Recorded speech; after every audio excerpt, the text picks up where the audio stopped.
I'm Dave Kinnear, and thank you for tuning in to our leadership podcast. Today, I am honored to share a discussion with my longtime friend, AmyK. We are in for a treat. AmyK Hutchins is all about personal and professional growth, one conversation at a time. She is an award-winning international speaker, the Amazon #1 best-selling author of Get It, 5 Steps to the Sex, Salary, and Success You Want, and The Secrets Leaders Keep. AmyK is also the founder of the global community SheGetsIt.com. As if that's not enough, she has over 20 years of experience training and consulting with clients such as the Home Depot, Starbucks Canada, Comerica Bank, Expedia, Lockheed Martin, Securian Financial, Walmart, John Paul Mitchell Systems, and hundreds more.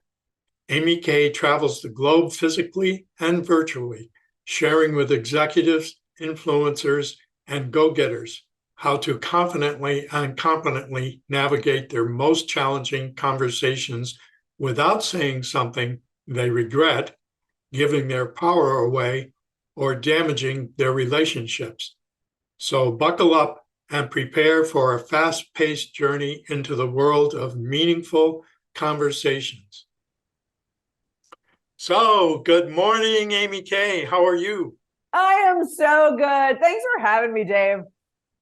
It's wonderful to have you, and I'm looking forward to our conversation because I know they're very important, these conversations. They And are. I love how we have equal taglines. I'm making a better world one leader at a time, and you're having leaders be better one conversation at a time. I love our synergy. I totally love it. Great. Hey, let me start out with a great question. What are the common challenges that leaders face when they're having tough conversations, and how can they overcome them? There's none. There are none, right? We all do it perfectly every time. So I don't know about you, but like just in the last 3 hours, I'm like, okay, I could have done that one better. And I do this for a living, right? So we're human. And I think that there are several very common, ubiquitous challenges that almost all leaders face. And one is finding the right framework so that you can really get engagement and buy-in. And then making sure that we're not overwhelming the person, like we're not just dumping on them, that we're actually taking it one issue or one challenge at a time. And then what I find most common, even with really smart, bright, capable, strong leaders, is that they hesitate to even start the conversation because they're not sure how, or they're concerned that things are going to get worse instead of better. And so if you can relate to that, you're in the right spot today. Yeah, I can get that. And, following up on that, how do we balance the need to be direct and honest with a desire to show empathy and respect when we're having a tough conversation with a team member? Yeah, that's interesting. That takes me back quite a few years. So when I was in my 20s, which was over 30 years ago, I lived in Shanghai, China. And there is this beautiful concept that I learned when I was living overseas about a soft front and a hard back. And what most of us do is we walk in and we're hesitant and we're wishy-washy, and then we don't set a boundary. People step over that boundary, and then we get all you're like, oh, that didn't work. Or we do the opposite. We'll come in and we'll be I'm all blustery and I'm all like hard and I'm aggressive. And then I end up caving if you try to push back on me. And none of those really, really work. And so what I learned is the soft front isn't wishy-washiness. It's about connection. It's about leading with empathy so that you can respond sensitively and perceptively so that that person feels seen, heard, and understood. But then the hard back is, but I do have a boundary. Like there are expectations, and I'm not going to lower my expectations for you. And so to have that soft front, not being wishy-washy, but being empathic and connective along with the boundary makes for a really good combo. Right. Well, that seems like you really need to prepare emotionally for the conversation ahead of time, thinking about how I'm going to connect. So how do you strategize to do that? What do you have for recommendations? I do. I have several things to serve up for consideration, and you can find what works for you. But I really like the idea of walking into a conversation with an overarching question, that beautiful magical phrase of how might we. So instead of, if you're upset with somebody's low performance, well, then how might we make you a more integrated and successful team player? If you're upset because sales are down, you walk into a meeting, it's like sales are down. That's not going to help. So how might we turn this ship in a new direction? Or how might we leverage our strengths? Or how might we create a new marketing campaign? So what you're doing is you're inviting people to the table to help problem solve with you. So you're going to co-create a better future together. I'm also a big believer in preparing with a couple magical phrases. Now, we've been teaching sales training. We work with sales leaders for years, and I am not a fan of scripting. That whole robotic script means that nobody's really listening. Nobody's actively listening. But just having a magical phrase can put a guardrail around a conversation. It can set the tone and tenor. It can course correct. And so just having a couple subset questions, a couple magical phrases, keeps the momentum going toward that outcome that you actually desire. So I'll give you a classic example. Perhaps I say how might we increase our sales by 12%? And then, which of our products are resonating with our clients right now? Where have we had some of the biggest wins that we could replicate? And that magical phrase of, a part of me is concerned. And so now I'm communicating a sensitive emotion, but I'm not 100% frustrated. I'm not 100% angry. So there's wiggle room for all these other things. So part of me is concerned. And so I think just doing a little due diligence prior to the conversation ensures a much more profitable one. Right. So we can generate our own pet questions that we like to ask. I know a lot of my chair colleagues start a lot of conversations with, well, I'm just curious. Yes. or my friend David Marquet with intent-based leadership will frequently say something like, well, tell me what you see that I don't see. Yeah, right? Which is so and Socratic. I mean, that's awesome. Socrates is the classic, what am I missing? And so I love that. I love that. It works. It really does. Yeah. So how can a leader handle situations where an employee becomes defensive or emotional, even though you tried hard to set them at ease in the beginning? A lot of times they turn a little, they're being defensive or they get emotional about something. So during that tough conversation, what steps can the leaders take to de-escalate the situation? Well, I'll serve up a couple things. And again, you can find what works for you. And a lot of it is context dependent. So I'm going to pull in a little common sense here because, I'll serve up several options and then you'll need to really discern for yourself, okay, it makes sense to use this one here. So the first one is you can say, you sound, fill in the blank. Mm-hmm. Am I hearing you correctly? Are you? So I could say to you, hey, Dave, you sound frustrated. Am I hearing you correctly? Are you frustrated? Or, hey, Dave, you seem angry. Am I hearing you correctly? Are you angry? Now, the reason that you're asking is because you're getting them to either validate or correct a false assumption. So it's okay to be wrong. So if you're like, oh, I'm not angry, I'm just really disappointed. Well, then great. That's information that's far more accurate. Now, sometimes they'll be like, yeah, I'm angry. Like, can't you tell? And you can come back with the yes. And that's why I'm asking is I want to make sure that I can be the most supportive of you. So you just de-escalate it again. The other thing that you can do if somebody gets upset is it's really important to notice too, that obviously we have a mind-body connection and I have a science background. So I say this in a pure science stance. The mind-body connection is real because you have a physiological response in your body to the emotional state that you're in. So sometimes people get upset and they start to get teary-eyed or their throat will constrict or they turn red.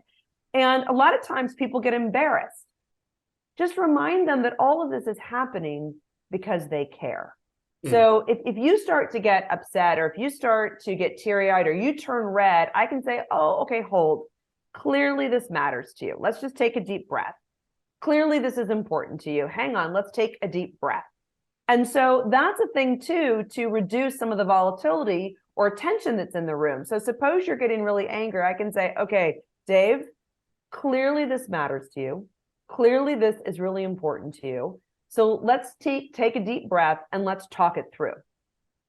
And this is really important for letting the person know that you're seeing them, you're supporting them, but you also need to take the power of the pause to let everybody kind of get control over what's going on emotionally. Right. I understand that. And it seems like what we're saying is for us to be a good conversationalist, we really need to be an active listener. I mean, if we aren't really being connected, we don't get emotionally how I'm feeling or how the other person is feeling, then we're going to miss those cues. We are, and it's so funny because I've been speaking to Vistage members for 23 years now, and when I started, I was perceived as a little woo-woo when I talked about empathic listening. It was a little, 20 some years ago, like, I don't know, AmyK, we got to be tough. And now it's like, if you can't be an empathic leader, if you can't be an empathic listener, everybody's like, okay, we get it. You're dead on arrival.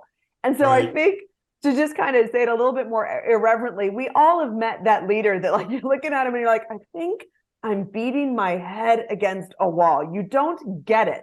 And so those leaders who get it are really choosing consciously to actively listen so that they can understand where somebody is coming from. Now, I will do a technical foul. It doesn't mean that it always makes sense to you, but you got to find out what makes sense for that person, meet them where they're at, and then go from there. Right. So would you say that's one of the common mistakes we make, not connecting with the person so that we get them? And are there some other common mistakes that we should watch for when we're having difficult conversations? Do we have 5 hours? Okay. So I think we're human, right? We're all going to make mistakes, but I think some of the most common mistakes that we make is we go with an agenda because we've prepared, but then we're not flexible with really finding out that maybe some of our assumptions are false, or maybe there's a different narrative in our head. And so one of the things, again, just a magical phrase, queen of magical phrases, is I really encourage you, if you're assuming something, to be okay with saying, hey, Dave, I got this story in my head, share your story, and then say, is there any truth to my story? And so what you're allowing that person to do is to edit the story rather than getting defensive. So I could say to you, just as an example, hey, Dave, I got the story in my head that you're really upset about that thing that I said in last Tuesday's meeting, and you're having trouble letting it go. And you could be like, oh, no, I'm fine. I'm over it. Or you might say, yeah, actually, I can't stop thinking about it. And then I'm like, oh, okay. Well, then we can have that conversation. But what's so great about that magical phrase is that I'm open to editing the narrative of my story, and it makes it less personal between you and me. I got it. So now, would you suggest that we always follow up when we've had a difficult conversation, let it settle for a while, and then go back and follow up with our employee or a colleague? Yeah, and you've pinpointed something that I think is really important, and that is to give a little bit of space following that conversation. So a common mistake, just to combine your questions, a common mistake that we'll make after a tough conversation is we'll be like, okay, we good? And it's like, all right, let's give everybody a little bit of space to become comfortable with this, to choose a new behavior, to alter or shift their mindset. But right in that moment where you've had a lot of emotions perhaps, or there's been conflict, or there's been tension, or people have had to heal some wounds. Maybe you just apologized. Maybe somebody just asked for forgiveness and they're like, okay, we good? It's just a little too quick. What you want to do is say thank you instead. You want to close with the thank you for listening. Thank you for sharing. Thank you for taking the time to, prioritize this. Thank you. This was really important. I appreciate your time and energy in this. And then, if appropriate, you're going to end with either an offer or a request. So you can either say, I'd really like to circle back with this in a couple days, or I'd really like for you to fill in the blank. But I think that one of the best things that we can do is to close a tough conversation with appreciation and action. Oh, interesting. And so I'm going to take away from that I've got to get a little bit better about following up with my colleagues or people I coach when we have a difficult conversation. Because practice. I mean, sometimes we're all I trying don't to do get better at this. Right. Yeah, I agree. So listen, I want to be very respectful of your time, AmyK. This has been wonderful. I've taken away a lot from this, and I'm sure our viewers and listeners will as well. So I want to say thank you and make it a great day. Well, thank you for having me. We're trying to keep it practical. So we're trying to make it all doable, and really and truly, leadership is a practice. So from my heart to yours, Dave, hugs. Thank you very much, and I look forward to seeing you again soon, AmyK. Bye-bye.